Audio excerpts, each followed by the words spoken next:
Pasca dinyatakan memenuhi syarat oleh Komisi Independen Pemilihan KIP Aceh, calon gubernur dan wakil gubernur Aceh, Bustami Hamzah dan Fadil Rahmi lolos untuk maju pada Pilkada Aceh 2024. Penetapan ini dilakukan setelah KIP Aceh berpedoman pada surat KPU RI tentang penetapan paslon gubernur Aceh. Setelah sempat dinyatakan tidak memenuhi syarat untuk maju sebagai gubernur dan wakil gubernur Aceh 2024 sampai dengan 2029, karena belum menandatangani pernyataan bersedia menjalankan MOU Helsinki dan Undang-Undang Pemerintah Aceh yang dilaksanakan DPR Aceh. Namun pada Minggu malam, KIP Aceh menyatakan pasangan Bustami Hamzah dan Fadil Rahmi dinyatakan memenuhi syarat dan bisa maju pilkada dan mengikuti semua tahapan pencalonan. Ketua Pemenangan pasangan Bustami Hamzah dan Fadil Rahmi menyebutkan timnya telah mempersiapkan semua berkas administrasi dan telah didaftarkan ke KIP Aceh jauh-jauh hari. Sementara lolosnya pasangan ini ke tahapan selanjutnya karena KIP Aceh berpedoman pada surat Ketua KPU nomor 2148/PL.02.2/SD/06/2024 tentang penetapan paslon gubernur Aceh.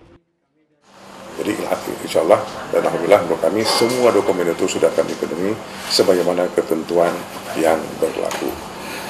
Nah hanya saja mungkin ada khilafiah yang muncul di publik, tapi saya kira sudah selesai. Hari ini kita sudah melakukan perubahan terhadap keputusan itu dengan mengacu kepada Kanun Nomor 7 tahun 2024. Hingga kami memutuskan bahwa pasangan calon Pak Bustami Hamzah dan Fadil Rahmi dinyatakan memenuhi syarat.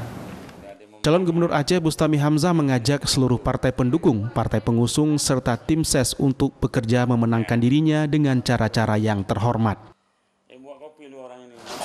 2024, saya pikir kepada seluruh pihak, terutama para relawan, yuk kita bersyukur atas keputusan yang terbaik mungkin bagi kita semua, bagi rakyat Aceh.